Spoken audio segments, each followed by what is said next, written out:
cette toute nouvelle vidéo dédiée aux étudiants en études supérieures. L'objectif de la vidéo est très simple, c'est d'aborder les nombres complexes d'un point de vue géométrique. Donc on va voir un petit peu toutes les propriétés géométriques que nous réservent les nombres complexes, parce qu'en fait, dans la vidéo, je vous avais présenté les nombres complexes, je vous avais dit qu'on peut faire de la géométrie, et je vous ai présenté seulement une facette, bon, du moins quelques facettes des propriétés géométriques que vous cachent les nombres complexes. En réalité, il y en a tout plein d'autres qu'on n'a pas encore exploré, en particulier ce qui vous attend à la fin de la vidéo, les transformations du plan. Donc ça, on se réserve ça pour la fin. Dans un premier temps, on va revenir sur quelque chose que vous avez un petit peu plus manipulé, peut-être en classe de terminale maths experte.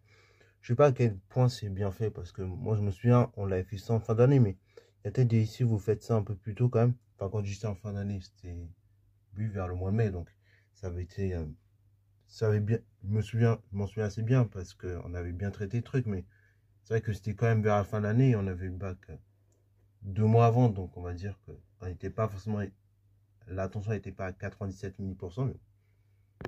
Donc je ne sais pas à quel point c'est bien fait au lycée cette notion-là. Donc on va y revenir dessus justement. Et on va revenir sur l'interprétation géométrique d'un nombre qui peut paraître un peu bizarre.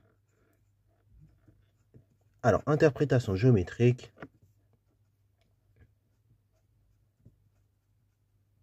de nombre complexe ZC moins ZA sur ZB moins ZA.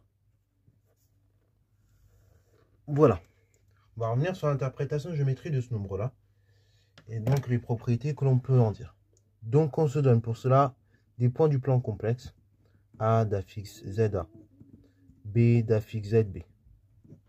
C d'affixe ZC. Des points du plan complexe. A différent de B dans mon cas de figure. Et une fois qu'on s'est donné ces trois points-là du plan complexe avec A qui est différent de B, parce que sinon au dénominateur ça craint, on va donc pouvoir étudier ce qui se passe d'un point de vue géométrique pour ce nombre. D'un point de vue géométrique, pour ce nombre, qu'est-ce qui se passe? On peut déjà voir ce qui se passe d'un point de vue module. D'un point de vue module, on a que module de ZC moins ZA sur ZB moins ZA. En fait, c'est égal au module de ZC moins ZA sur module de ZB moins ZA. Ça, c'est une propriété du module. Et ça, donc, c'est le module du vecteur AC. C'est le module du vecteur AB. Donc, en clair, ça vous fait vecteur AC, enfin, norme du vecteur AC qui est AC, sur norme du vecteur AB qui est AB. Tac. Ceci est la première démonstration.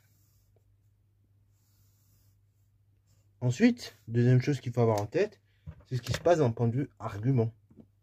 Si on s'intéresse à l'argument du complexe ZC moins ZA sur ZB moins ZA, bon, écrit comme ça, c'est pas du tout intuitif.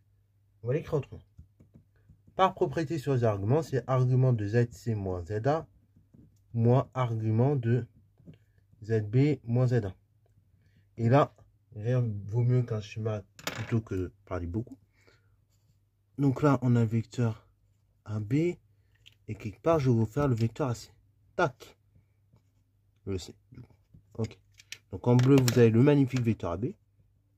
Et en bleu un peu plus clair, voire vert, vous avez le vecteur AC. Je veux l'angle orienté entre les vecteurs AC et AB. L'angle orienté entre les vecteurs AC et AB, pour avoir cet angle orienté, il faut que j'ai l'angle que fait le vecteur AC, auquel je vais retirer l'angle que fait le vecteur AB.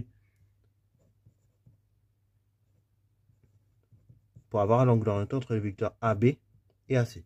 Donc en fait, c'est très bien parce que justement, l'angle que fait le vecteur l'angle que fait le vecteur AC, c'est argument du vecteur AC, celui-là, moins l'angle que fait le vecteur AB, c'est argument de ce vecteur-là, qui est l'argument du vecteur AB.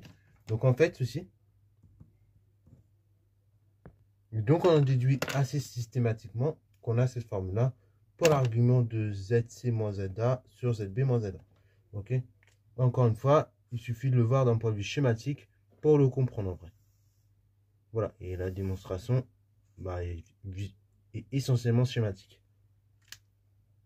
Juste, il faut arriver à un moment donné à utiliser la relation de Chasles au niveau des angles orientés et on arrive très vite à cette relation. Ok. Ok. Ça, c'est good. Une fois qu'on s'est intéressé donc à ce qui se passe d'un point de vue géométrique pour ce complexe-là, on va toujours rester dessus parce que, en effet, ce complexe-là va beaucoup nous aider. Il va beaucoup nous aider à savoir est-ce qu'on a des points alignés ou est-ce qu'au contraire, on a des droites qui sont perpendiculaires, autrement dit des vecteurs orthogonaux. Donc, du coup, en effet, donc là, toujours à la suite de ça, si on se prend les mêmes points avec les mêmes affixes d'un plan complexe et que A est toujours différent de B, dans ce cas-là, on va pouvoir déduire un certain nombre de choses en termes d'alignement et d'orthogonalité. Tout d'abord, on va voir que les points A, B, C sont alignés. Si seulement si, l'argument entre les vecteurs A, B et AC, il vaut soit 0 degré ou soit 180 degrés. Autrement dit, soit les vecteurs A, B et AC sont collinéaires et de même sens, qui veut dire que l'argument est nul, ou soit, donc là je vais vous le reprendre comme ça, c'est pas dans le vide, comme ça vous voyez le truc, soit l'argument entre les vecteurs AB et AC, il vaut 0 degré, puisqu'ils sont collinéaires et de même sens, ou bien on est dans l'autre situation, on a que les vecteurs AB et AC sont collinéaires et de sens opposé. Dans ce cas-là, l'argument entre les deux vecteurs-là, il vaut tout simplement 180 degrés. Mais dans les deux cas, pour que l'argument vaille 0 ou 180 degrés, dans le plan complexe, il faut que ce complexe-là soit tout simplement un nombre réel. Donc du coup, ABC aligné, si seulement si ZC moins ZA sur ZB moins ZA appartient à l'ensemble des nombres réels. Et dans ce cas de figure, on n'a que A, les vecteurs AB et AC collinéaires. Alors le cas où les points sont alignés est un cas particulier de vecteurs collinéaires. Dans le cas, de manière générale, si vous avez des vecteurs U et V qui sont collinéaires, ça veut dire que les droites dirigées par les vecteurs U et V sont tout simplement parallèles. Et dans le cas où les vecteurs U et V sont... dans le cas où vous aurez un point, par exemple, de la droite dirigé par le vecteur U qui est confondu avec un point de la droite dirigé par le vecteur V, dans le cas où vous aurez confusion entre ces deux points-là, en fait, les deux droites sont parallèles et en plus, elles ont un point en commun. Donc, elles sont confondues et donc, on a un alignement des points. Bon, fermeture de cette petite parenthèse géométrique, mais qui peut aider à se visualiser les choses. Dans l'autre cas, on aura que les droites AB et AC sont perpendiculaires si seulement si le complexe ZC moins ZA sur ZB moins ZA, c'est un imaginaire pur. Là, pareil, on s'imagine bien. Hein. On va avoir deux situations possibles. Soit, donc AC, AB, soit mes vecteurs sont comme ceci. Et du coup, j'ai mes deux droites perpendiculaires de cette manière-là. Ou soit mes deux droites sont perpendiculaires, mais de cette manière-là. Donc là, on a le point A. On va imaginer C qui part là. Les deux droites sont bien perpendiculaires. Et on va imaginer le point B là. OK? Donc là, dans les deux cas, si l'angle entre les vecteurs AB et AC, il vaut plus ou moins pi sur 2 sur la situation, c'est-à-dire que le complexe qui est là, ZC moins ZA sur ZB moins ZA, c'est un imaginaire pur. OK? Et dans ce cas-là, lorsque j'ai droite perpendiculaire, c'est-à-dire que les vecteurs AB et AC sont orthogonaux. OK, parfait. Alors revenons sur quelque chose que vous avez sûrement vu passer dans les exercices. Parce que ça revient très souvent en exercice et que j'ai oublié de le faire dans la vidéo de rappel qui était déjà suffisamment longue, mine de rien. Donc du coup, revenons sur quelque chose d'hyper important avant de passer à la suite de ce qui va nous attendre. Donc on va se donner donc Z un nom complexe, quelconque. A, un point d'affixe petit a, B, un point d'affixe petit b, donc avec a et b des nombres complexes à chaque fois. Hop là. Et R, un réel strictement positif. Bon, pour avoir égal à 0, mais ça n'a pas trop de sens. On va donc vouloir caractériser l'ensemble suivant l'ensemble des complexes tels que le module de Z moins A est inférieur ou égal à R. L'ensemble des complexes tels que le module de Z moins A est exactement égal à R. Et l'ensemble des complexes tels que le module de Z moins A est égal à l'ensemble des complexes tels que on a module de Z moins B. Bon, du coup, caractérisons chacun des ensembles. Pour ce faire, on va se faire des schémas. On va faire des schémas plutôt que beaucoup parler. Donc du coup, l'ensemble de cet ensemble-là de complexes, comment qu'on peut le caractériser? On veut, donc là, cet ensemble-là, on veut tout l'ensemble des nombres complexes tel que la distance à A est inférieure ou égale à R. Bon, en fait, tout cet ensemble-là, c'est l'ensemble que je vais vous représenter en bleu. Ceci, c'est tout bêtement un disque. Donc, c'est-à-dire vous avez d'une part le cercle et l'intérieur du cercle. Pour le dire un petit peu de manière vulgarisée. Ok? Donc en clair, c'est tout l'ensemble que je représente en bleu.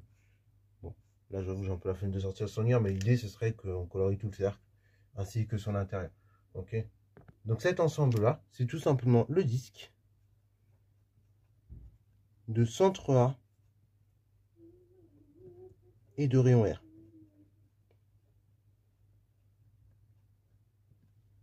Voilà. Attention, l'ensemble qui suit, c'est presque le même, sauf que bah on va juste prendre la partie extérieure du disque, qui est le cercle. Donc là ici, le deuxième ensemble, c'est tout simplement le cercle de centre A et de rayon R. Ok, voilà. Donc ça c'est good. Une fois qu'on a en tête ces deux ensembles-là, on va donc pouvoir aller assez loin dans les exercices. Le troisième ensemble qui peut vous servir parfois en exercice aussi, ça en vrai ça vient d'une propriété que vous voyez en sixième. Donc du coup on va mettre un petit point A d'affixe petit a et un petit point B d'affixe petit b. Et bien l'ensemble des points qui sont équidistants de A et de B, ça c'est une caractérisation d'un objet géométrique que vous connaissez assez bien normalement, enfin que vous avez un peu oublié, mais non, que vous connaissez bien au collège, c'est la médiatrice. La médiatrice, c'est l'ensemble des points qui sont équidistants des extrémités du segment. Donc vous prenez n'importe quel point. Vous prenez n'importe quel point qui sera médiatrice, bah n'importe quel point qui sera médiatrice, il est à égale distance des extrémités du segment. Ok. Donc ça c'est la médiatrice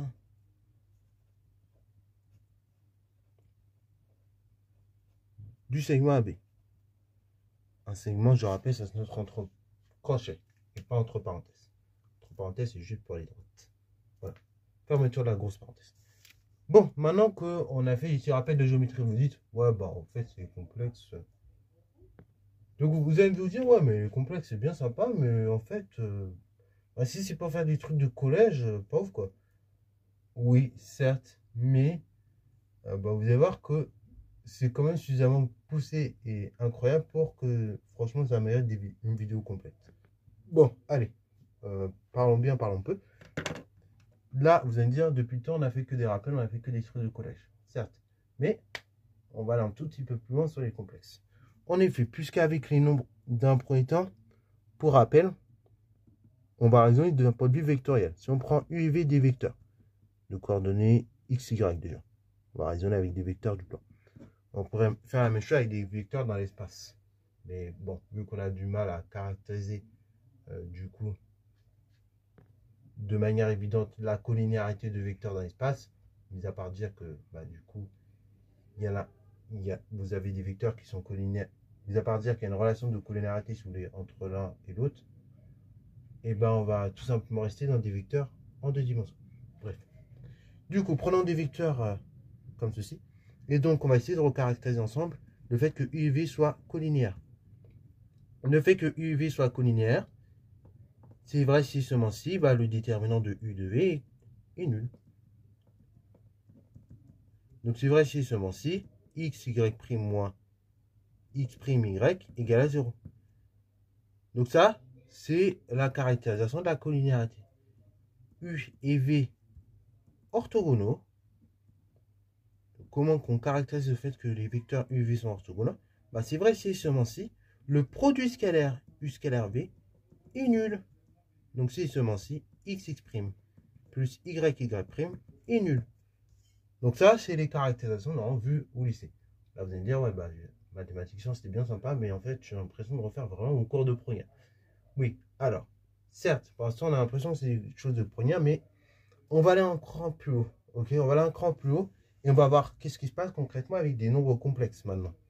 Donc, on va se donner soit U et V des vecteurs d'affixe, ZU et ZV. Et on va même préciser quels sont les affixes de chacun. Donc l'affixe de U, c'est X plus Y. Et l'affixe de V, c'est X' plus IY'. Ok. Du coup, on va pouvoir caractériser comme ça le fait que U et V sont collinéaires. U et V collinéaires.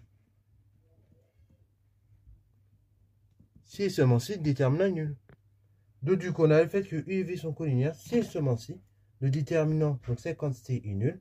Autrement dit, si seulement si la partie imaginaire du produit de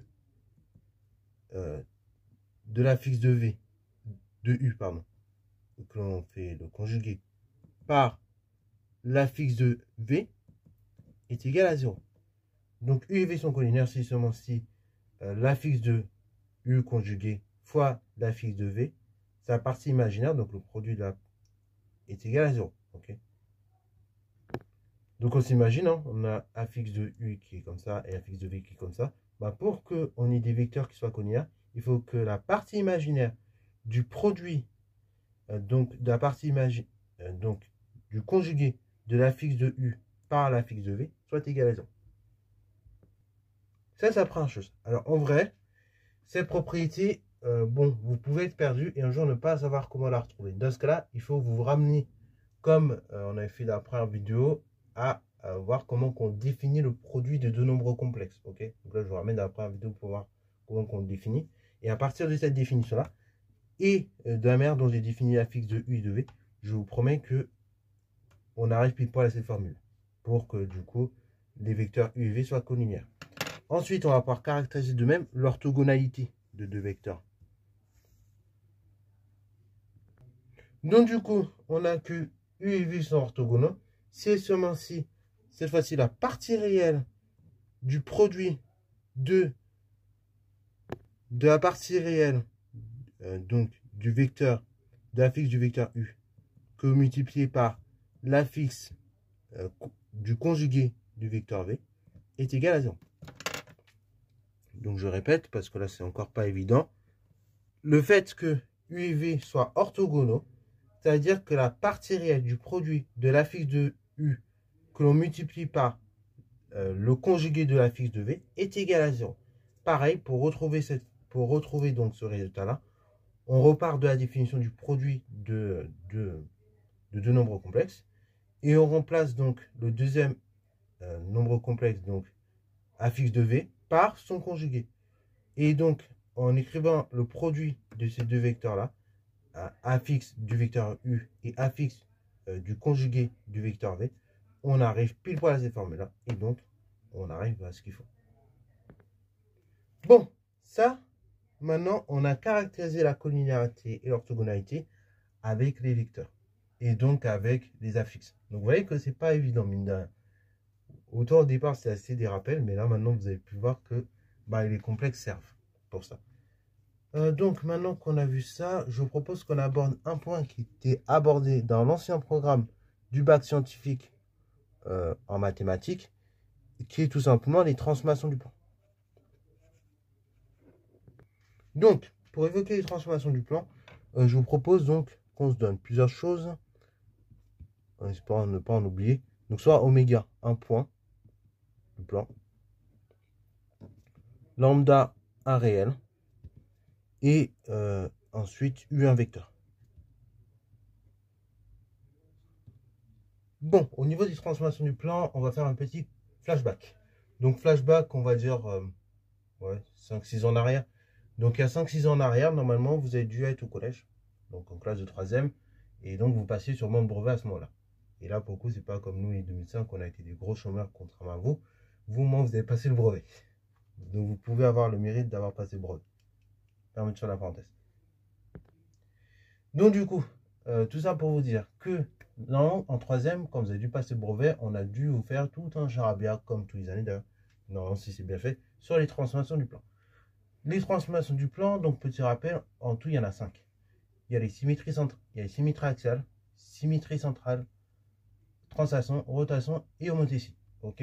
Vous avez dû voir que en classe de 4e, à partir du moment où vous avez évoqué la notion de rotation, et même en classe de 3e, lorsque vous avez évoqué la notion de homothétie, que en fait une symétrie centrale, c'est comme une rotation, mais donc 180 degrés.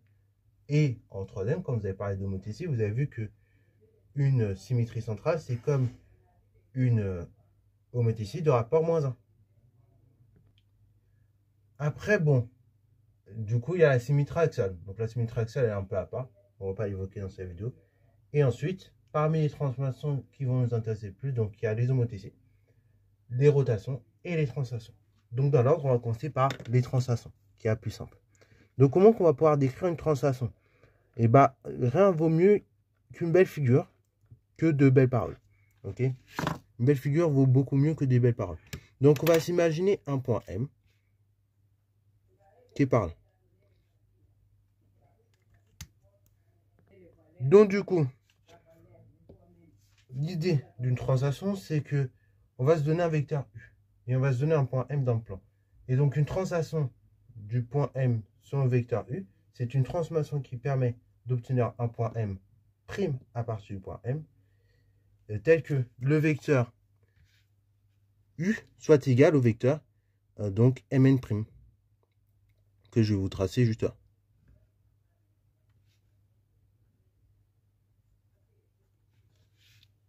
Voilà. Voilà. Donc, voici la définition qui est écrite de manière propre. Une translation de vecteur U, c'est donc une transformation qui permet à tout point M du plan d'associer le point M', tel que le vecteur Mn' soit égal au vecteur U. Voilà. Donc ça, c'est la définition d'une translation. Donc là, c'est bien de l'avoir en tête. Ça peut aider dans les exercices où justement, on a à manipuler tout simplement des transformations. Dans un second temps, on va pas. Donc là, avant de vous parler des rotations, je vais quand même vous donner un exemple. Exemple de translation, l'application phi qui est un complexe Z associé, par exemple le complexe Z plus 4i moins 5. Ça, c'est une translation de vecteur V qui a pour affixe 4i moins 5. Donc translation de vecteur U d'affixe 4i moins 5. Voilà. Donc ça, voilà un exemple de translation. Après, dans le second temps, on va pouvoir parler, comme je l'ai dit, de rotation. Rotation. Donc là, une rotation, c'est déjà un petit peu plus complexe qu'une translation. Une translation, en gros, on prend un point M, on le déplace sur un vecteur, et puis basta, fini. Une rotation, c'est un peu plus compliqué dans l'idée. Parce qu'une rotation, dans l'idée, c'est qu'il faut prendre un point, ok, un point quelconque d'un plan, et il faut se référer par rapport à un autre point, qui sera appelé le centre de la rotation. Donc déjà, il vous faut un vecteur. Ensuite, ce vecteur, il faut le tourner de sorte à atterrir sur le bon point. Et il faut le tourner sur un certain angle. Et après, une fois qu'on a tourné le vecteur, il faut revenir au point d'arrivée. Et donc, ça vous définit une rotation. Donc, c'est un peu ça l'idée de la rotation qui se cache. Et donc là, je vais essayer de vous le tracer avec quand même des outils un peu... Avec les outils qui sont ce qu'ils sont, mais bon, bref, pour que vous puissiez visualiser. Donc là, on a un point oméga, je vais l'appeler. Et j'ai un point M du plan. J'aimerais donc associer à ce point le point M'.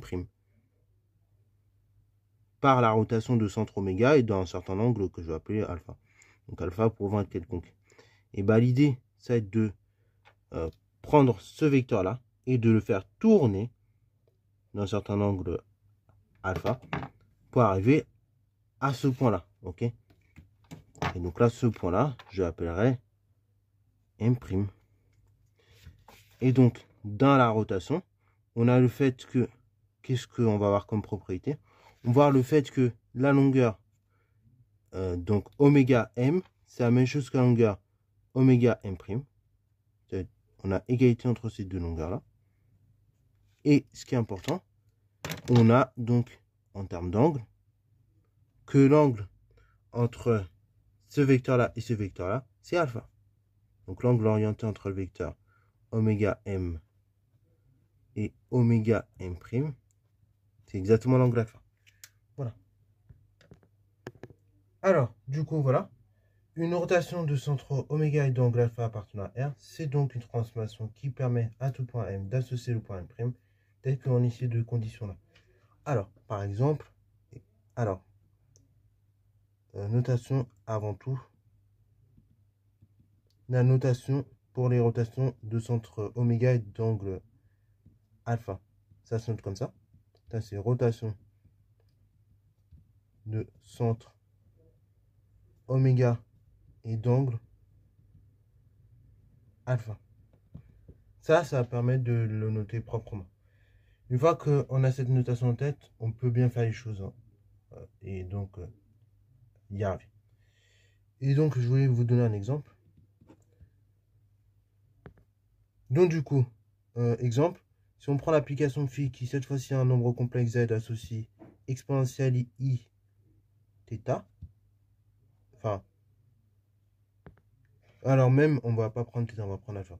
Comme ça, on est cohérent avec l'énoncé. Donc, la transformation qui permet à un nombre complexe z d'associer exponentielle i alpha facteur z moins oméga plus oméga, où bah, en fait oméga c'est l'affixe du centre de la rotation.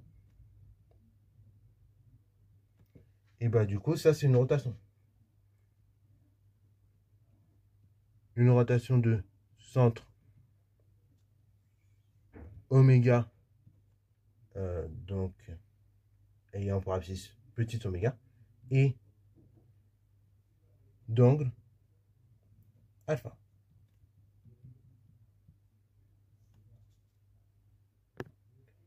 Bon, du coup, troisième cas de figure, ça va être les homothéties. Parce qu'en effet, on a parlé des rotations, on a parlé des translations, mais ce serait pas mal d'avoir une transformation en plus, et donc cette transformation en plus, c'est les homothéties.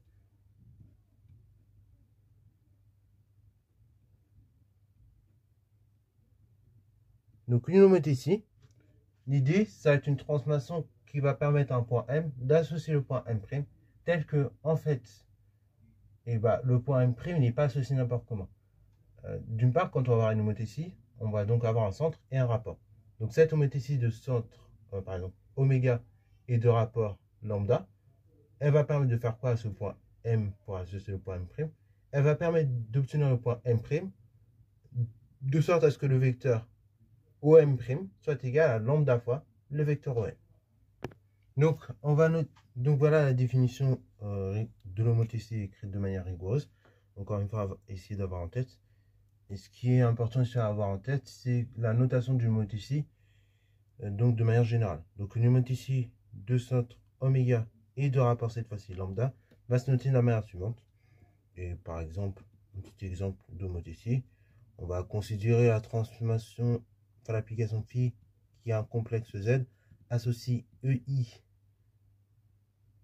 Voilà, on va même pas prendre EI alpha parce que ça sert à rien. On va juste prendre lambda fois z moins oméga plus oméga. Donc ça, il s'agit d'une homothétie de centre oméga, enfin oméga d'affixe petit oméga, et de rapport. La chose suivante, de rapport lambda. Voilà. Donc voilà un exemple pour que vous puissiez visualiser. Encore une fois, c'est bien aussi, avec les définitions, d'avoir les exemples de comment on peut écrire de manière visuelle une homothétie, de comment on peut écrire visuellement une translation, et de comment on peut écrire une rotation. Donc une homothétie, vous avez bien conscience que du coup, on va avoir lambda fois z moins oméga. Z moins oméga, de sorte à avoir le vecteur d'arrivée, ok, et multiplié par lambda. Et on ajoute à ça donc oméga. parce que oméga, c'est la fixe du point de départ. Pour une rotation, ce qu'il faut comprendre, c'est qu'on la note de cette manière. Pourquoi? Parce que le I alpha, il va jouer le rôle pour voir de quel angle vous allez vous déplacer. Z moins oméga, donc c'est la fixe du vecteur, tout simplement OM, ok, oméga M. Et vous rajoutez oméga de sorte à rajouter le centre, tout simplement, dans lequel vous faites votre rotation. Et pour la translation, là c'est un peu plus simple. Pour la translation, donc on prend un point, ok, donc la fixe Z, et on va le déplacer d'une certaine quantité, d'une certaine affixe qu'on en rajoute, tout bêtement. Alors, ça c'est good, on est bien. Alors, théorème hyper intéressant aussi au niveau des rotations, des transformations de manière générale, c'est quand vous les composez une rotation avec une homothétie de même centre. Dans ce cas, théorème, je vous dis quoi?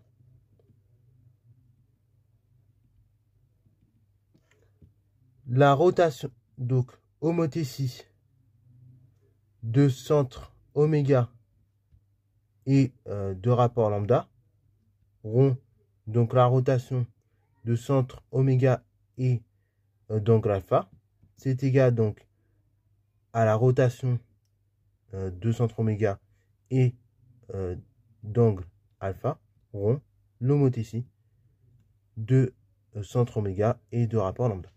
Bon, ça veut dire quoi ce théorème-là? Parce que ça peut être un petit peu déconcertant vu comme ça.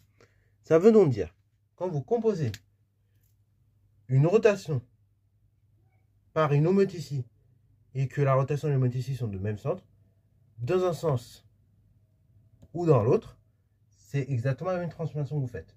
Alors d'ailleurs, le fait de composer une rotation par une homothétie de même centre, ce genre de transformation, ça porte un nom, c'est ce qu'on appelle une similitude. Donc ça, je vais ajouter cette transformation-là. Ceci s'appelle une similitude. Donc en vrai. Et donc pour que vous puissiez visualiser un petit peu à quoi ça correspond concrètement une similitude, et donc le fait que quand on compose une rotation par une homothétie de même centre, et qu'est-ce que ça peut donner? Je vais vous faire un petit schéma.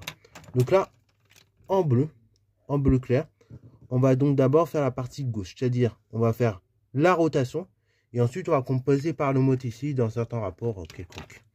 Donc là, imaginons on a un centre oméga, on a un point M qui est quelque part là, voilà, et j'aimerais faire une rotation du point M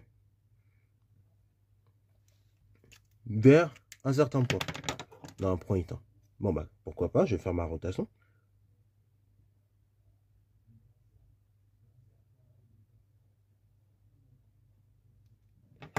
Et donc du coup, vous allez obtenir ce point-là après la rotation.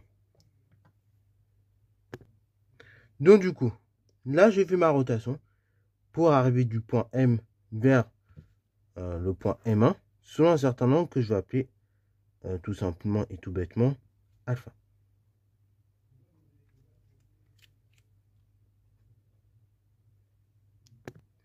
Et une fois que j'ai fait ma rotation, j'aimerais faire une homothétie par exemple de rapport quelconque que je vais appeler lambda. Donc là, ce que je vous propose, c'est qu'après, une fois qu'on a fait la rotation, on fait une homothétie de rapport 1,5. Ok, enfin même 2 d'ailleurs, on peut faire 2, ça rentrera quand même. Donc là, on va faire une petite homothétie de rapport 2. Et donc, pour obtenir le point final. Donc, le point final qui sera quelque part. Et donc, après, on arrive à ce point-là.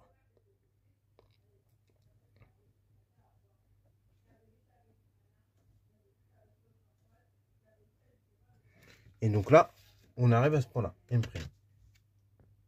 Maintenant, l'idée, on va faire la même chose avec la transformation de droite. Voir un petit peu qu'est-ce qui se passe quand je fais d'abord l'homothétie et ensuite que je vais faire la rotation d'angle alpha. Donc là, je fais l'homothétie de rapport 2. Donc là, du coup, on va obtenir ce magnifique point que je vais appeler M2. Hop là, et qui part par là, voilà. Si j'ai au point M2. Tac, tac, tac, tac. Donc ici, j'ai le point M2. Et après, à partir de ce point M2, je vais de nouveau faire une rotation de ce point-là vers ce point-là pour obtenir tout simplement le point M'. Et donc, on arrive là. Voilà. Et donc, toute cette magnifique construction pour montrer que finalement, on arrive au même point. On arrive au même point M'. Bon, après, si on doit le montrer non plus par une construction géométrique, mais par des calculs, l'idée serait juste de reprendre les deux manières dont j'ai créé les deux applications qui associent l'homothétie et la rotation. Et après, de montrer que si je compose l'une par l'autre, c'est la même chose que si je compose l'autre par l'une. Ok? Voilà. Donc, hyper important quand on fait des rotations et que l'on compose par une homothétie de même centre, on arrive à la même chose que si on fait une homothétie et que l'on compose par une rotation de même centre. Voilà, donc c'est tout pour cette vidéo-là. J'espère qu'elle t'a plu. Si c'est le cas, n'hésite surtout pas à liker, commenter et bonne temps en mathématiques et en sciences.